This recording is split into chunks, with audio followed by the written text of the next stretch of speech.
بالصخور ميدانا أرز الحمد لله الذي هدانا لهذا وما كنا لنهتدي لولا أن هدانا الله لقد جاءت رسل ربنا بالحق والصلاة والسلام والتحية والإكرام على النبي الأمي المكي المدني القرشي الهاشمي أبا القاسم محمد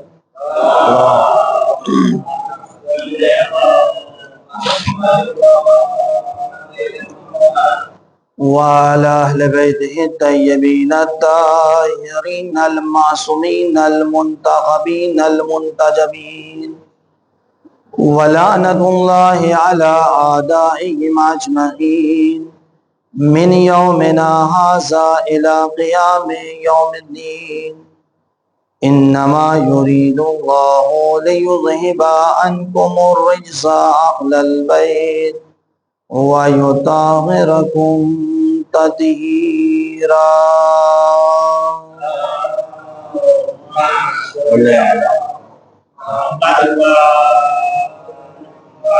أما بعد فقد قال رسول الله صلى الله عليه وآله وسلم إني تارك فيكم الثقلين كتاب الله وإترتي أهل بيتي ما إن تمسكتم بهما لن تضلوا بعدي إنهما لن يفترقا حتى يرد علي الحوض.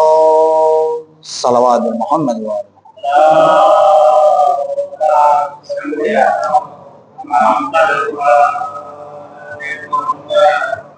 عزیزان محترم، بزرگان عزیز، عزاداران سید الشہداء، دعائے فاطمۃ الزہرا سلام اللہ علیہا،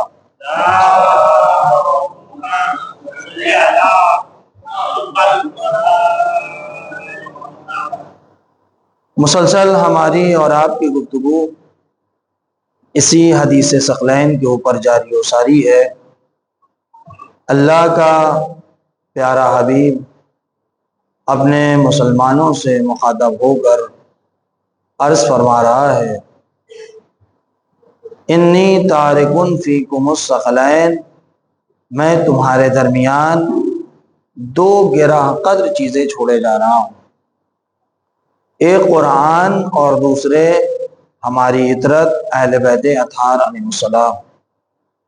ما ان تمسکتم بہما، اگر تم ان دونوں سے متمسک رہو گے، لن تضلوا بعدی، تو میرے بعد ہرگز گمراہ نہیں ہوگے۔ انہما لن یفترقا، اور یہ دونوں ایسے ہیں جن میں کسی بھی طرح کی جدائی نہیں پائی جائے گی، حتیٰ یرد علی الحوض، یہاں تک کہ یہ دونوں حوض کوثر پر مجھ سے ملاقات کرتے ہوئے نظر آئیں گے۔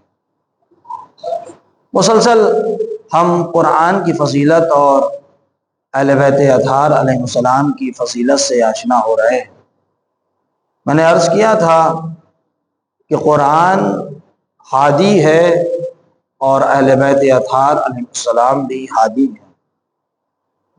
قرآن قانون ہے، اہل بیت اطہار علیہ السلام تشریح قانون ہے۔ قرآن معجزہ ہے، اہل بیت اطہار علیہ السلام کی ذات اقدس بھی معجزہ ہے۔ قرآن جس طریقے سے دعوے کر رہا ہے، اس دعوے کو عملی جامہ پہنانے والے اہل بیت اطہار علیہ السلام۔ اور عرض کیا تھا کل کی گفتگو میں کہ قرآن وسیلہ ہے خالق کائنات تک پہنچنے کا، بالکل ویسے ہی اہل بیت اطہار علیہ السلام بھی وسیلہ ہیں خالق کائنات تک پہنچنے کا۔ یہ ذریعہ بنتے ہیں تاکہ ہم ان کے ذریعے اپنی باتوں کو اللہ تک پہنچا سکیں۔ اور کوئی انسان یہ کہہ ہی نہیں سکتا کہ ہم صرف اور صرف قرآن سے متمسک ہو کر اپنی دنیا کو آباد کر لیں گے، اپنی آخرت کو آباد کر لیں گے۔ حسبنا کتاب اللہ کا دعویٰ کرنے والے کہ میرے لیے تنہا قرآن کافی ہے، یہ کہنا آپ کے لیے کافی نہ ہوگا۔ کیوں؟ اس لیے کہ اگر تنہا قرآن کافی ہوتا تو رسول حدیث میں صرف قرآن کا ذکر کرتے۔ خود رسول کا حدیث میں قرآن اور اہل بیت دونوں کا ذکر کرنا یہ بتا رہا ہے کہ اگر ہم اپنی اس دنیا کو کامیاب و کامران بنانا چاہتے ہیں تو ہمیں قرآن سے بھی متمسک ہونا ہوگا اور اہل بیت اطہار علیہ السلام سے بھی متمسک ہونا ہوگا۔ تنہا قرآن ہمارے لیے کافی نہیں ہو سکتا۔ اگر کوئی انسان یہ کہے کہ ہم صرف اور صرف قرآن سے تمسک اختیار کر کر اپنی آخرت کی منزل کو آسان کر سکتے ہیں تو ایسا نہیں ہو سکتا۔ ایک مثال کے ذریعے سے اس گفتگو کو سمجھیے کہ ہمارے لیے قرآن کافی نہیں ہے۔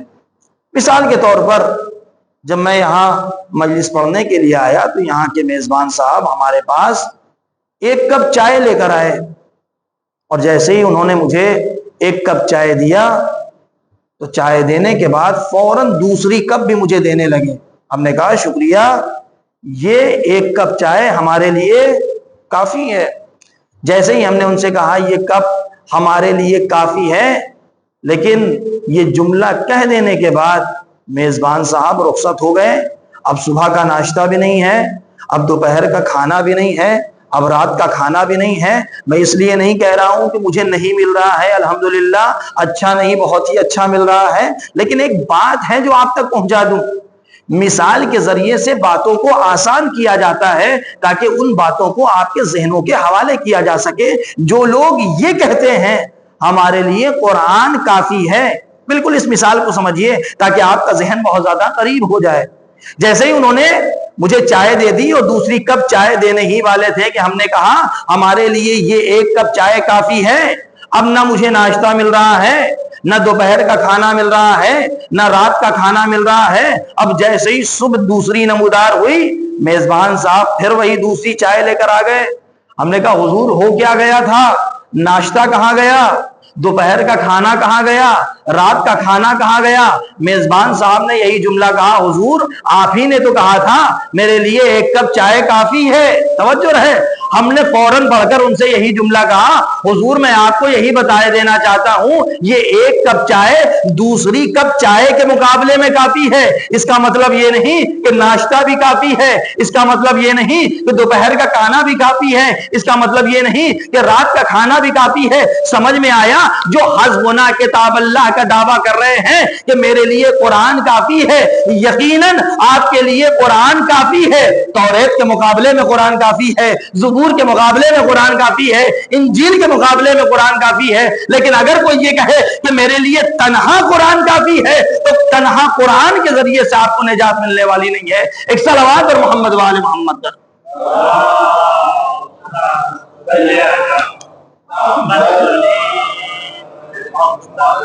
متوجہ ہوئے آپ؟ یعنی تنہا قرآن ہمارے لیے کافی نہیں ہے۔ ہاں قرآن کافی ہے، توریت کے مقابلے میں قرآن کافی ہے، زبور کے مقابلے میں قرآن کافی ہے، انجیل کے مقابلے میں قرآن کافی ہے، لیکن تنہا قرآن، یہ تنہا قرآن کافی نہیں ہو سکتا جب تک ہم قرآن کے ساتھ ساتھ اہل بیت سے تمسک نہ اختیار کریں۔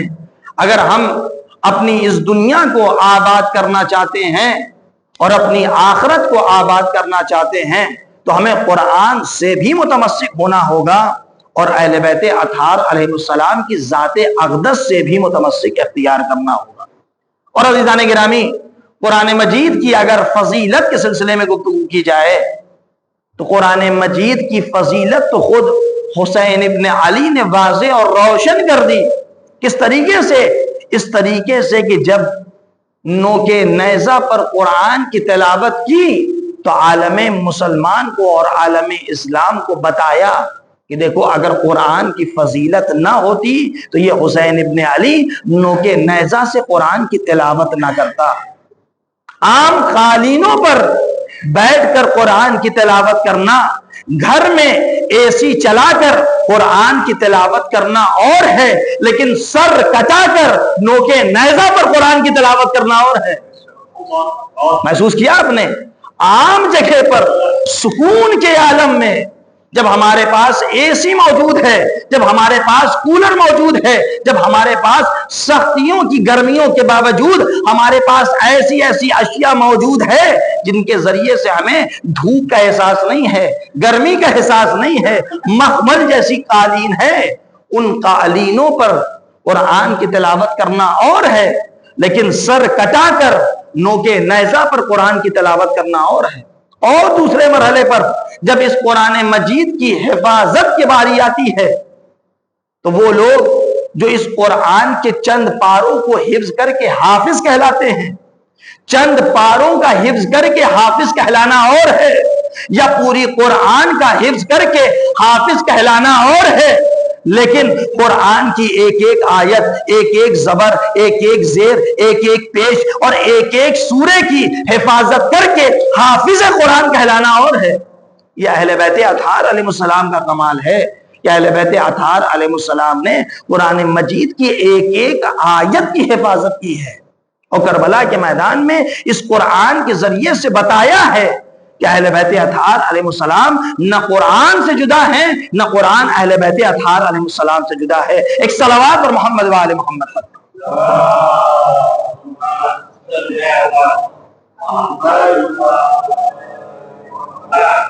جب مرحلہ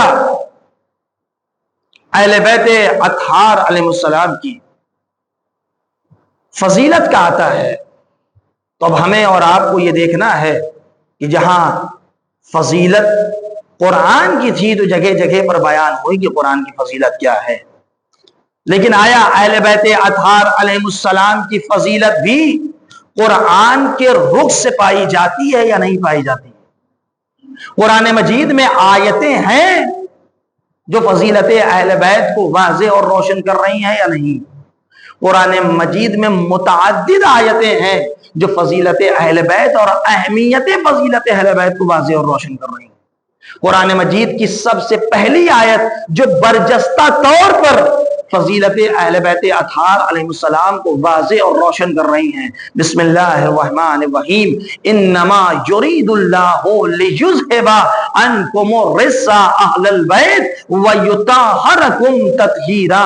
یہ قرآن مجید کی پہلی آیت ہے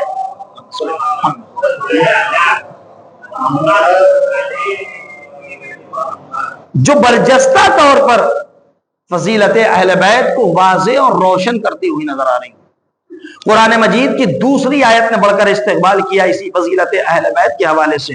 قرآن مجید کی دوسری آیت مباہلہ نے بڑھ کر استقبال کیا، بسم اللہ الرحمن الرحیم، فمن حاجک فیہ من بعد ما جاءک من العلم فقل تعالوا ندعو ابناءنا وابناءکم ونساءنا ونساءکم وانفسنا وانفسکم ثم نبتہل فنجعل لعنت اللہ علی الکاذبین۔ قرآن مجید کی یہ دوسری آیت ہے جو برجستہ طور پر فضیلت اہل بیت کو واضح اور روشن کر رہی ہے۔ قرآن مجید کی تیسری آیت نے بڑھ کر سہارا دیا، بسم اللہ الرحمن الرحیم، قل لا اسألکم علیہ اجرا الا المودۃ فی القربى۔ یہ قرآن مجید کی تیسری آیت ہے جو برجستہ طور پر فضیلت اہل بیت اطہار علیہ السلام کو واضح اور روشن کر رہی ہے۔ میں آپ کو ایک منزل تک پہنچانا چاہتا ہوں۔ جس طریقے سے قرآن مجید میں متعدد آیتیں ہیں، میں ایک ایک آیت کو ذکر کرتا چلا جا رہا ہوں اور فضیلت اہل بیت اطہار علیہ السلام واضح اور روشن ہوتی چلی جا رہی ہے۔ عجب نہیں کہ خالق کائنات بھی جاہو جلال میں آ کر کہتا ہے، اے حضور آپ فضیلت اہل بیت میں ایک دو یا تین اتنی قرآن کی آیتیں بیان کرنے کی ضرورت نہیں ہے، بلکہ ہم نے تو قرآن مجید میں اور اہل بیت اطہار علیہ السلام کی فضیلت کے حوالے سے ایک دو آیتیں نہیں بلکہ فضیلت اہل بیت میں پورا کا پورا سورہ دہر نازل کر دیا۔ پڑھیں سورہ دہر، بسم اللہ الرحمن الرحیم، هل اتى على الانسان حين من الدهر لم يكن شيئا مذكورا وَيُطْعِمُونَ الطَّعَامَ عَلَى حُبِّهِ مسکینا و یتیما و اسیرا انا ہدیناہ السبیل اما شاکرا و اما کفورا۔ یہ کس کے فضائل بیان ہو رہے ہیں؟ یہ کس کی فضیلتوں کا تذکرہ ہو رہا ہے؟ یہ کوئی ذات نہیں ہے سوائے ذات اقدس اہل بیت اطہار علیہ السلام کے۔ تو قرآن مجید کی رخ سے ہم نے محسوس کیا کہ فضیلت اہل بیت کیا ہے۔ ہم اپنی زبان سے فضیلت اہل بیت نہیں بیان کر رہے ہیں، بلکہ قرآن مجید کی ایک ایک آیت ہے جو فضیلت اہل بیت کو اجاگر کرتی ہوئی نظر آ رہی ہے۔ آیا حدیث نبوی موجود ہے جو فضیلت اہل بیت کو واضح اور روشن کر رہی ہے؟ حدیث نبوی نے بڑھ کر استقبال کیا۔ قال رسول اللہ صلی اللہ علیہ وآلہ وسلم مثل اہل بیتی کمثل سفینۃ النوح والنجاۃ۔ اہل بیت کی مثال کشتی نوح جیسی ہے، جو اس میں سوار ہو گیا وہ نجات پا جائے گا، جو اس کشتی کو چھوڑ دے گا وہ غرق ہو جائے گا۔ محسوس کیا آپ نے؟ جب کشتی نوح کو بنایا جا رہا تھا تو جو لوگ بھی کشتی نوح میں سوار ہوتے چلے جا رہے تھے وہ نجات پاتے چلے جا رہے تھے، لیکن جن لوگوں نے کشتی نوح کو چھوڑ دیا تھا وہ غرق ہو گئے، وہ تباہ و برباد ہو گئے۔ بالکل ویسے ہی حسین ابن علی کی ذات اور اہل بیت اطہار علیہ السلام کی ذات کشتی نوح جیسی ہے، جو اس میں سوار ہو گیا وہ نجات پا جائے گا، اور جو اس کشتی کو چھوڑ دے گا وہ غرق ہو جائے گا۔ دوسری حدیث نے بڑھ کر استقبال کیا۔ قال رسول اللہ صلی اللہ علیہ وآلہ وسلم اہل بیتی آمان لأہل الارض کما ان النجوم آمان لأہل السماء۔ اہل بیت اطہار علیہ السلام کی مثال بالکل ویسے ہی ہے جیسے اس آسمان میں ستارے آمان کی حیثیت رکھتے ہیں، بالکل ویسے ہی اہل بیت اطہار علیہ السلام اس روئے سرزمین پر آمان کی حیثیت ہے۔ محسوس کیا؟ قرآن مجید کی آیتیں ہیں جو فضیلت اہل بیت کو واضح اور روشن کر رہی ہیں۔ اہل بیت اطہار علیہ السلام کی فضیلت کے لیے حدیث نبوی موجود ہے جو فضیلت کو واضح اور روشن کیا جا رہا ہے۔ انہی فضیلتوں میں ایک اہل بیت اطہار علیہ السلام کی ذات، جسے ہم اور آپ امام حسین علیہ السلام کہتے ہیں، امام حسین علیہ السلام کی فضیلت، اللہم صلی علی محمد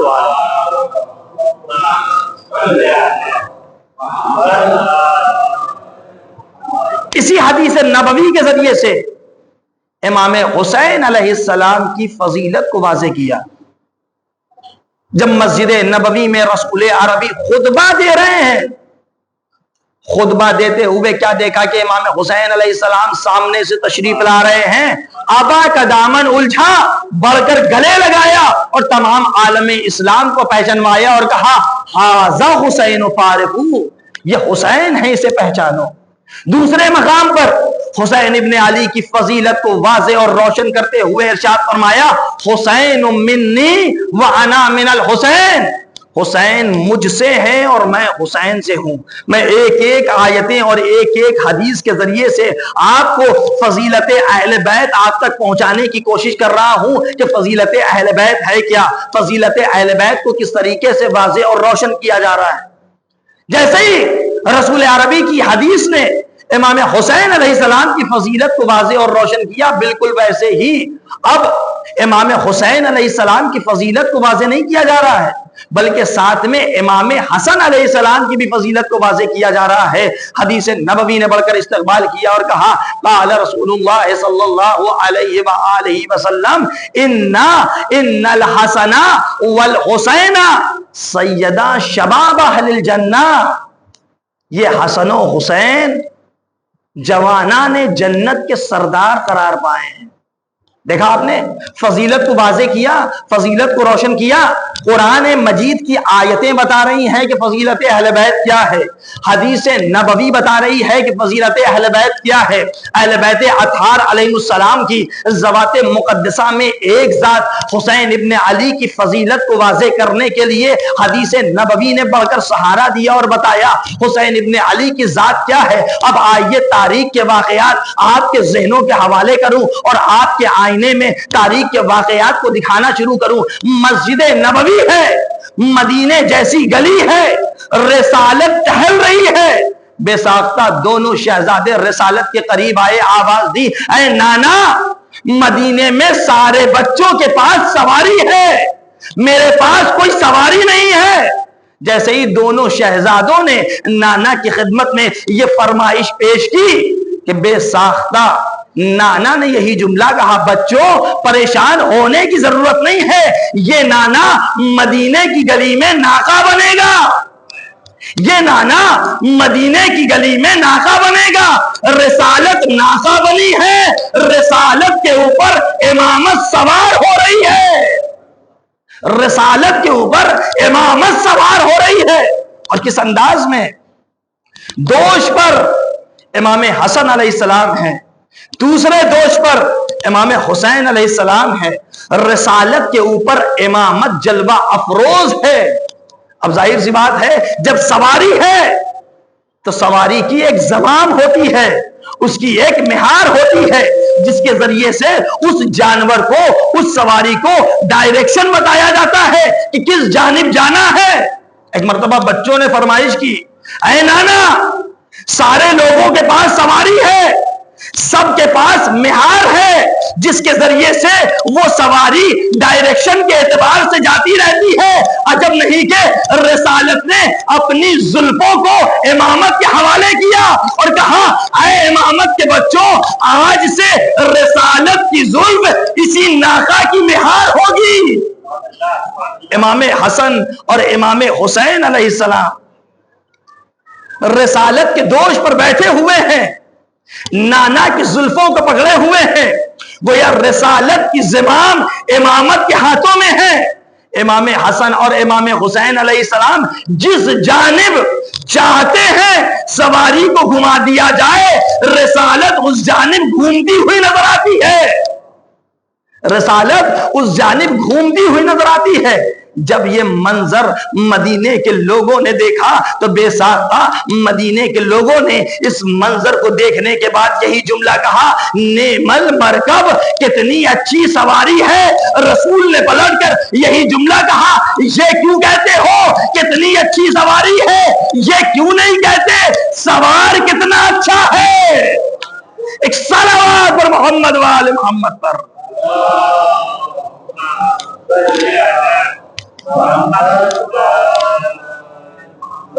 تمہیں سواری تو نظر آ رہی ہے، لیکن اس سواری کے اوپر جو سوار بیٹھے ہوئے ہیں انہیں کیوں نہیں دیکھ رہے ہو؟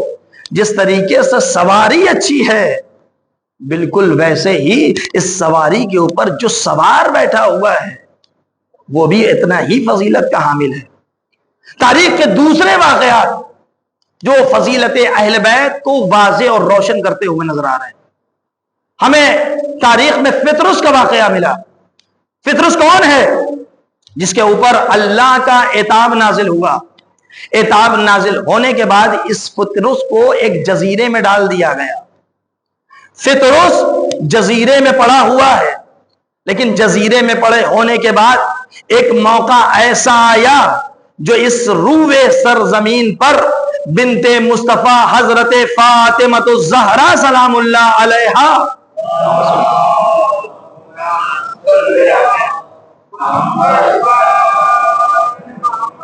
کہ یہاں ایک نومولود بچے کی ولادت ہوئی۔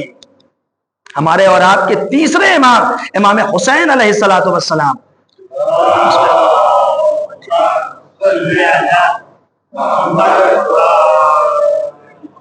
امام کی ولادت ہوئی۔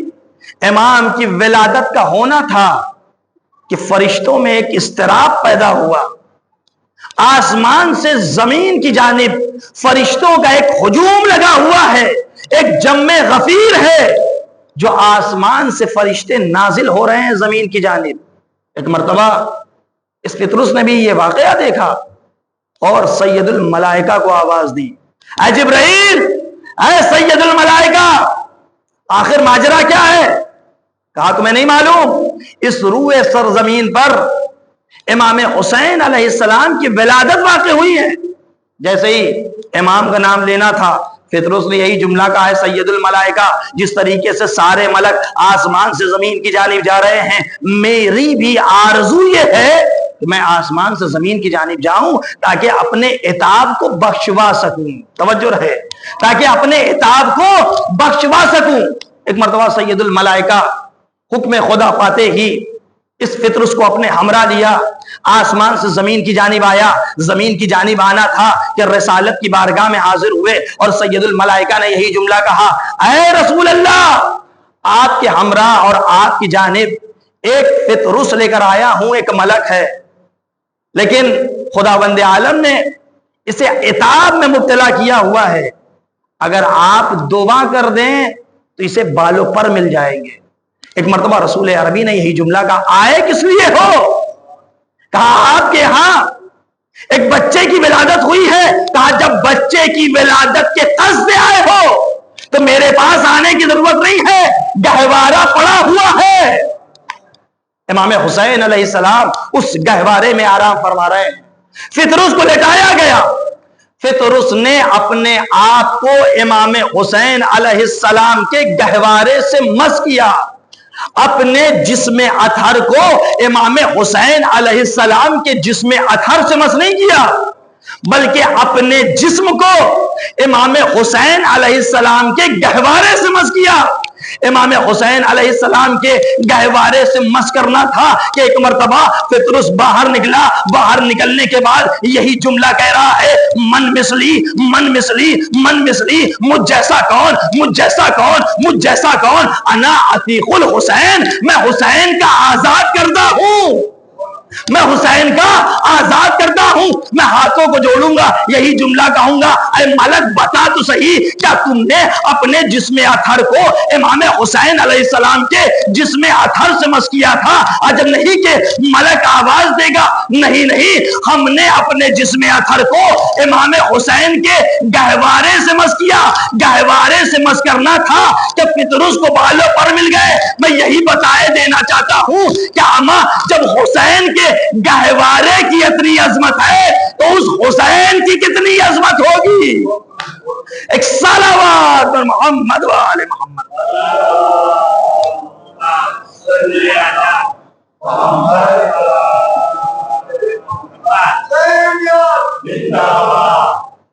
محسوس کیا آپ نے؟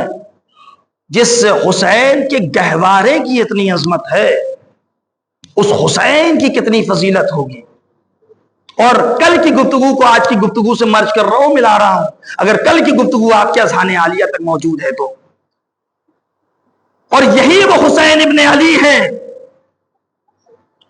جب دربار ولید میں امام حسین علیہ السلام کو بلایا گیا اور امام حسین علیہ السلام سے بیعت کا مطالبہ کیا، یہ جو جتنے بھی مقدمے بنائے ہیں وہ صرف اسی منزل تک پہنچانے کے لیے.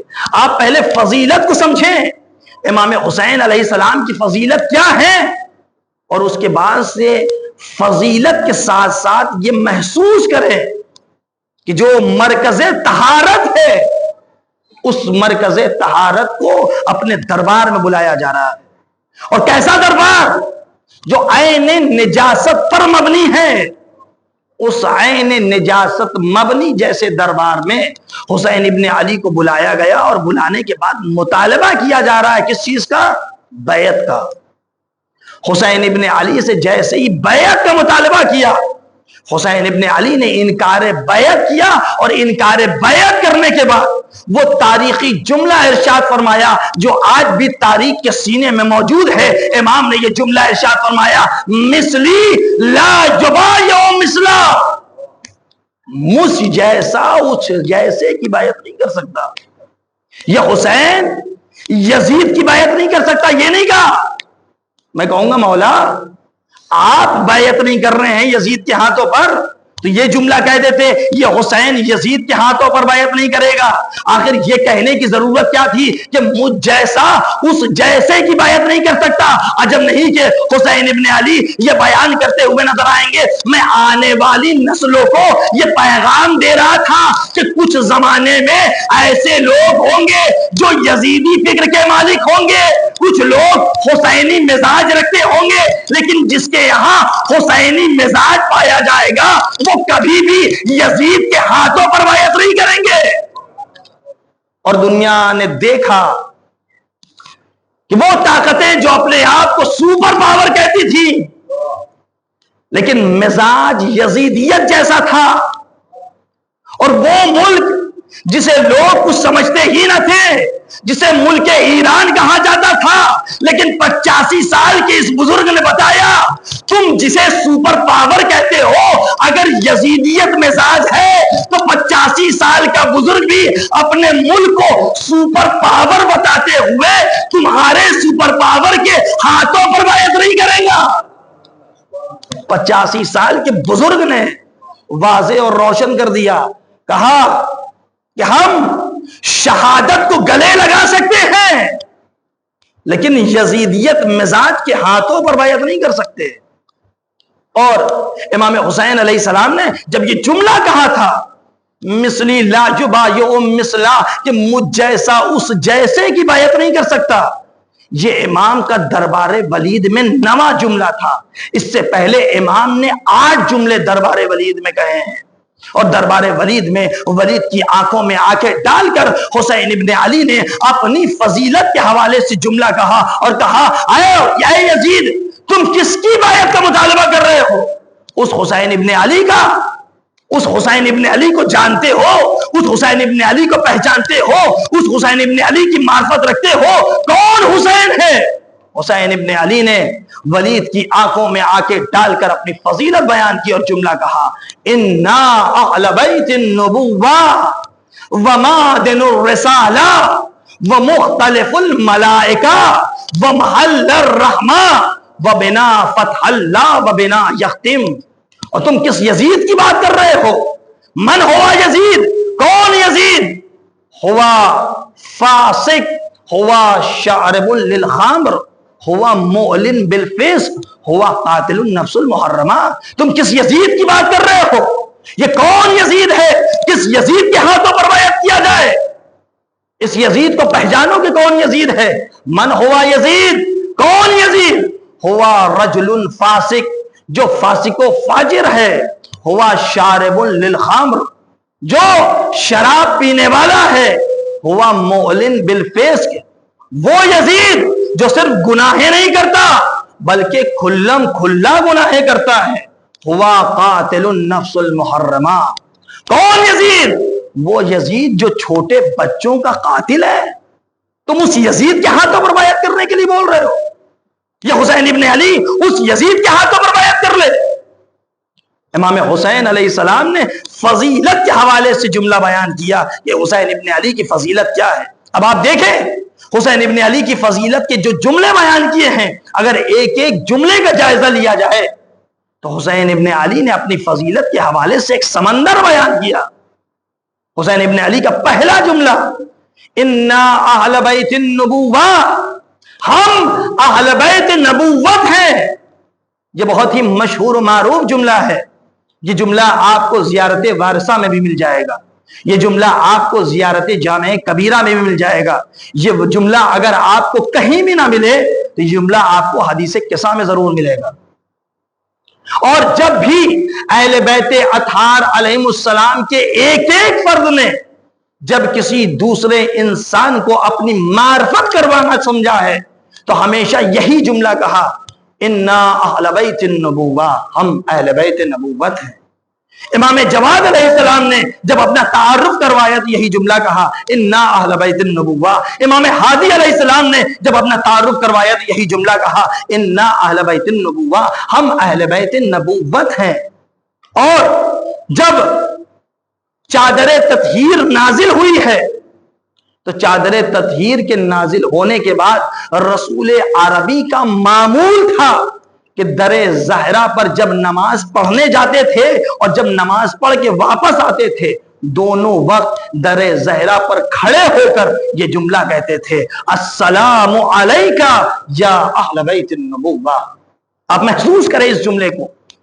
اگر ہم یہ تسلیم نہ کریں، اس لیے کہ روایتیں مختلف ہیں، بعض یہ کہتے ہیں جب رسول جاتے تھے تب یہ جملہ کہتے تھے السلام علیکہ یا اہل بیت النبوہ، اور جب نماز پڑھ کے آتے تھے تب یہ جملہ کہتے تھے، السلام علیک یا اہل بیت النبوہ۔ اگر ہم جانے والی روایت کو نہ بھی تسلیم کریں تو کم از کم جب نماز پڑھ کے واپس آتے تھے تو سلام کے طور پر در زہرا پر آ کر رک جاتے تھے اور یہ جملہ کہتے تھے، السلام علیک یا اہل بیت النبوہ۔ یہ در کوئی عام در نہیں ہے، یہ در فاطمہ ہے۔ یہ در تو ابھی ہم سمجھ ہی نہیں پائے ہیں، اس در کی آقا زادی کی معرفت ابھی ہم کیا حاصل کریں؟ ابھی تو ہم اس در کی کنیز فضہ کو نہیں سمجھ پائے ہیں، ابھی ہم اس در کے شہنشاہ کی معرفت کیا حاصل کریں؟ ابھی ہم اس در کے غلام کو نہیں سمجھ پائے ہیں۔ اگر اس در کے کنیز فضہ کی گفتگو کی جائے تو فضہ اس در میں رہتے ہوئے اور اس چادر تطہیر کے سائے میں اس طریقے سے پلی بڑھی اور اس طریقے سے رچ بس گئی تھی کہ یہ عام زبانوں میں گفتگو ہی نہیں کرتی تھی، جب بھی گفتگو کرتی تھی تو قرآن کے لہجے میں گفتگو ہوتی تھی۔ توجہ رہے گا گرامی، یہ در وہ در ہے جس میں عام غلام نہیں ہے، بلکہ وہ غلام موجود ہیں جو ایمان کے کبھی 7ویں درجے پر فائز ہے، کوئی 9ویں درجے پر فائز ہے، کوئی 10ویں درجے پر فائز ہے۔ ایسے ایسے غلام موجود، جیسے ہی سلمان علی ابن ابی طالب کا ایک پیغام لے کر در زہرا پہ آئے، فضہ کو سنایا، فضہ نے اس پیغام کو لیا، در زہرا پر آنے کے بعد شہزادی فاطمہ الزہرا کی بارگاہ میں اس پیغام کو پہنچایا۔ لیکن ایک مرتبہ سلمان اس در پر رک گئے اور رکنے کے بعد فضہ سے گفتگو کرنے لگے، اے فضہ، تم اکثر اپنی فضیلت کو بیان کرتی ہوئی نظر آتی ہو، آخر اپنی افضلیت کو کس انداز میں بیان کرتی ہو؟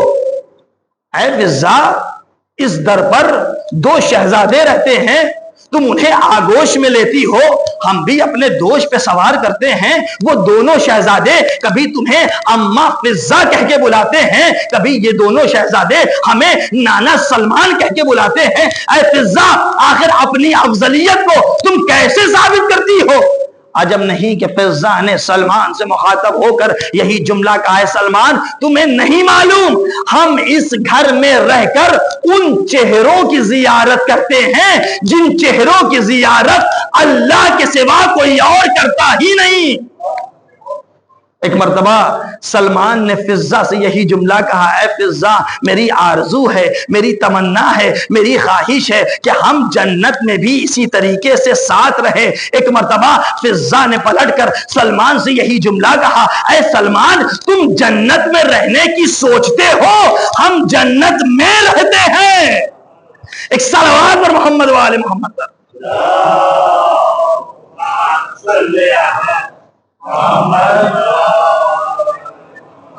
تم جنت میں رہنے کی سوچتے ہو، ہم جنت میں رہتے ہیں۔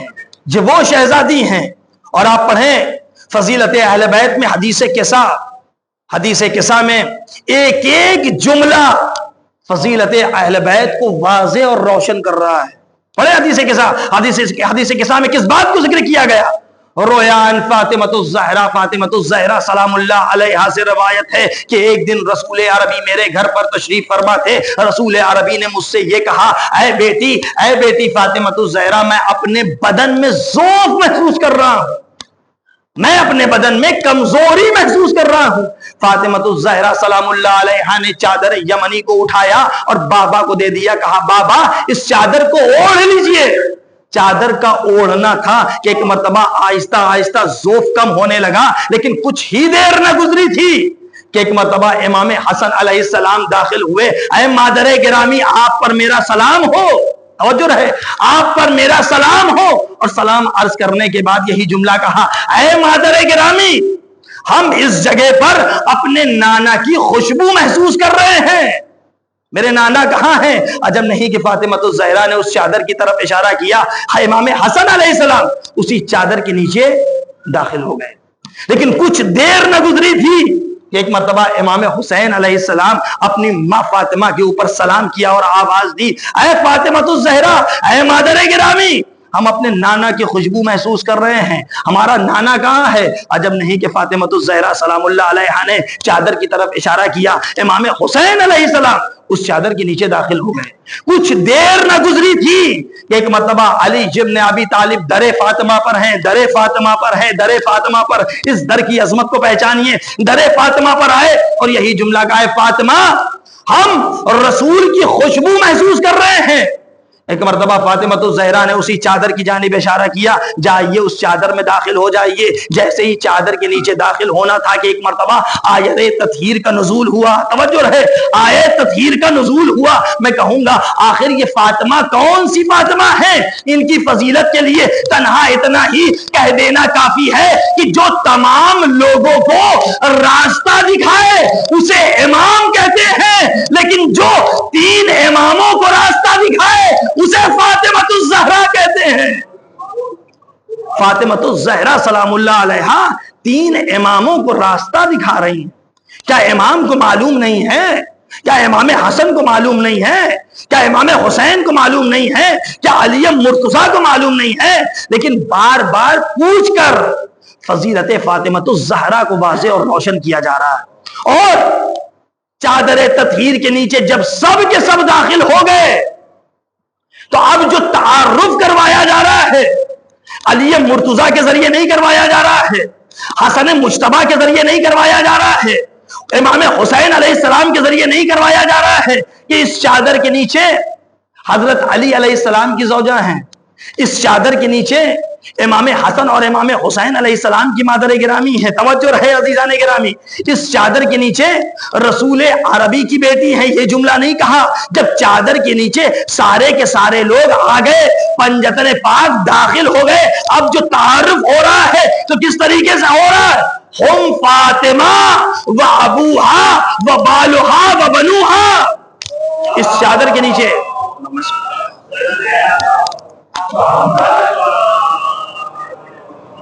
اس چادر کے نیچے فاطمہ ہیں. اس چادر کے نیچے فاطمہ کے دونوں لال اور دونوں شہزادے امام حسن اور امام حسین ہیں.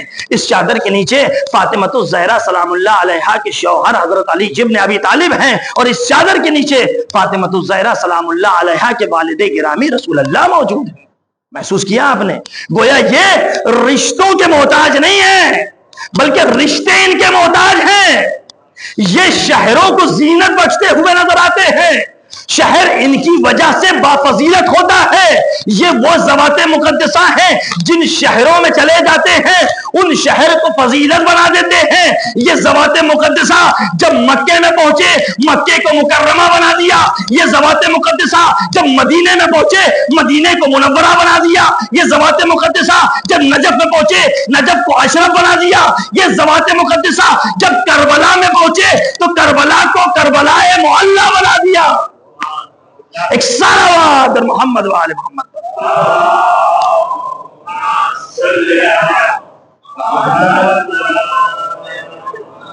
محسوس کیا آپ نے؟ تو یہ وہ در ہے. لیکن عزیزان گرامی، دنیا عرب میں 2 لفظ بہت زیادہ پست سمجھے جاتے تھے، ایک کنیز اور ایک غلام. دنیا عرب میں اگر کسی کو بھی کنیز کہہ دیا جاتا تھا تو اپنے آپ کو حقارت کی نگاہ سے دیکھتا تھا. اگر کسی کو غلام کہہ دیا جاتا تھا تو وہ اپنے آپ کو حقارت کی نگاہ سے دیکھتا تھا. لیکن کمال ہے در اہل بیت کا، جب ان دونوں لفظوں کو تطہیر کے سانچے میں غسل دیا گیا، تطہیر کے سانچے میں وضو دیا گیا تو اور دونوں لفظوں کو در اہل بیت پر لا کر رکھ دیا تو یہ دونوں لفظ اتنے بافضیلت ہو گئے، یہ دونوں لفظ اتنی فضیلت کے حامل ہو گئے. تو آج انہی دونوں لفظوں کے حوالے سے ہر انسان اپنے آپ کو غلام علی کہنے کے لیے آمادہ ہے، ہر خاتون اپنے آپ کو کنیز زہرا کہنے کے لیے آمادہ ہے. جب انہی دونوں لفظوں کو طہارت کے سانچے میں جب دیکھا گیا تو طہارت کے سانچے میں انہیں جب غسل دیا گیا تو ایسی صورت میں یہ دونوں لفظ بافضیلت ہوتے ہوئے نظر آئے. اور آپ دیکھیں یہی وہ در ہے جس در پر آ کر رسول سلام کر رہے، السلام علیکم یا اہل بیت النبوہ. مسلسل 6 مہینے تک رسول عربی کا معمول ہے کہ رسول عربی در فاطمہ پر آ کر یہی جملہ کہہ رہے ہیں، السلام علیکہ یا اہل بیت النبوہ، السلام علیکہ یا اہل بیت النبوہ۔ اگر ہم 6 مہینے کو اپنے اعتبار سے کیلکولیٹ کرنا شروع کریں تو ہم اپنے نوجوان بچوں کو آہستہ آہستہ قریب بلائیں گے اور ان سے کچھ سوالات کرنے کی کوشش کریں گے۔ 6 مہینے میں کتنے دن ہوتے ہیں؟ اسلامک کیلنڈر کے اعتبار سے اگر ہر مہینے کو 30 کے اعتبار سے حساب کریں تو اگر ہم 30 کو 6 سے ضرب دیں گے، ملٹیپلائی کریں گے تو کتنے نکلیں گے؟ 180 180 ہوئے۔ رسول عربی کا معمول کتنا تھا؟ 6 مہینے تک، یعنی 180 دن رسول عربی اسی در فاطمہ پر آ کر یہی جملہ کہتے تھے، السلام علیکہ یا اہل بیت النبوہ۔ اور ضرب کرے، رسول عربی کا معمول کیا تھا؟ ہر نماز کے بعد اگر رسول عربی اپنی نماز کو جدا جدا کر کے پڑھتے تھے، یعنی ظہر کی الگ پڑھتے تھے، عصر کی الگ پڑھتے تھے، مغرب کی الگ پڑھتے تھے، عشاء کی الگ پڑھتے تھے، صبح کی الگ پڑھتے تھے، تو گویا رسول عربی ایک دن میں یہ جملہ در فاطمہ پر کم از کم 5 مرتبہ کہتے تھے۔ اب 5 کو آپ ضرب دیں اس 180 سے، کتنے ہوں گے؟ 5 کو جب ضرب دیں گے 180 سے تو کتنے ہوں گے؟ 900 مرتبہ۔ توجہ رہے جانے گرامی، 900 مرتبہ۔ اگر آپ یہ تسلیم نہ کریں، نہیں یہ تسلیم کریں کہ رسول عربی دونوں نمازوں کو جمع کر کے نہیں پڑھتے تھے، دونوں نمازوں کو الگ الگ کر کے نہیں پڑھتے تھے، بلکہ ایک ساتھ ملا کے پڑھتے تھے، توجہ رہے، یعنی ظہر اور عصر کی ایک ساتھ پڑھتے تھے، مغرب اور عشاء کی ایک ساتھ پڑھتے تھے، صبح کی الگ پڑھتے تھے، تو گویا کم از کم یہ تسلیم کرنا پڑے گا رسول عربی اس جملے کو در فاطمہ پر آ کر کم از کم ایک دن میں یہ جملہ 3 مرتبہ کہتے تھے۔ اب اس 3 کو 180 سے ضرب دے، کتنے نکلیں گے؟ 540 مرتبہ۔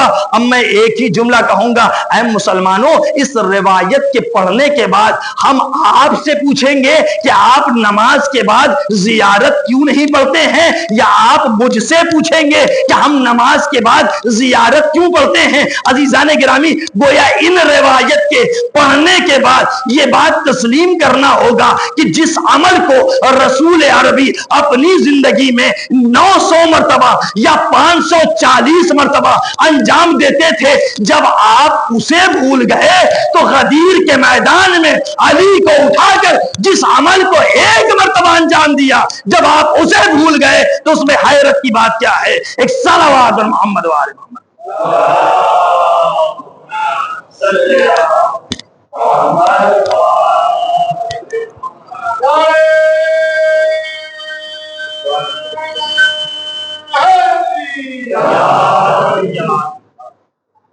امام حسین علیہ السلام اپنی فضیلت بیان کر رہے ہیں، انا اہل بیت النبوہ ومادن الرسالہ، ہم رسالت کی کان ہیں۔ کان کی ڈیفینیشن کیا ہے؟ کان کی تعریف کیا ہے؟ کان کسے کہتے ہیں؟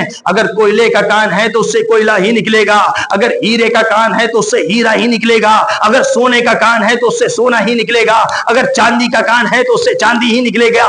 ایسا تو نہیں کہ ہیرے کے کان سے سونا نکل جائے، سونے کے کان سے ہیرا نکل جائے۔ توجہ رہے عزیزان گرامی، امام حسین علیہ السلام دربار ولید میں کھڑے ہو کر یہی جملہ کہہ رہے ہیں، انا اہل بیت النبوہ ومادن الرسالہ، ہم رسالت کی کان ہیں۔ یعنی کیا مطلب؟ ہم ہی وہ ہیں جہاں سے رسالتیں نکلتی ہیں، نبوتیں پنپتی ہیں، ہمارا وہ گھر ہے۔ انا اہل بیت النبوہ ومادن الرسالہ ومختلف الملائکہ، اور ہمارا وہ گھر ہے جہاں پر ملائکہ کا آنا جانا ہے۔ محل الرحمہ، ہمارا وہ گھر ہے جہاں پر وحیوں کا نزول ہے، رحمتوں کا نزول ہے، ملائکہ کی آمد و رفت ہے۔ میں کہوں گا اے مولا حسین، آپ کی اس فضیلت کو مجھے سمجھ میں نہیں آیا، اس لیے کہ یہ فضیلت تو میرے یہاں بھی پائی جاتی ہے، میرے گھر میں بھی پائی جاتی ہے۔ پڑھے روایتوں کو جب ہم نے پڑھنا شروع کیا تو روایتوں میں ملا جس گھر میں ایک شیعہ رہتا ہے اس گھر میں ملائکہ کا آنا جانا ہوتا ہے۔ توجہ رہے۔ دوسری روایت، جس گھر میں نماز شب برپا ہوتی ہے اس گھر میں ملائکہ کا آنا جانا ہوتا ہے۔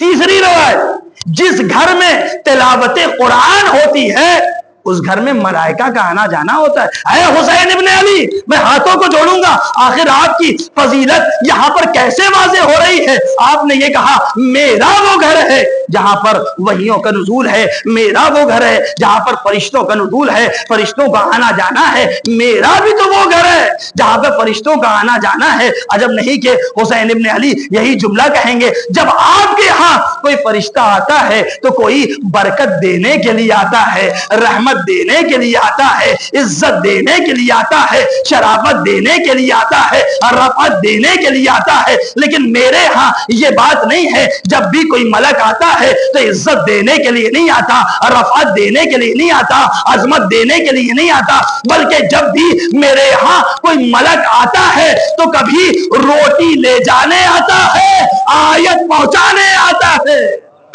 ایک صلوات بر محمد وآل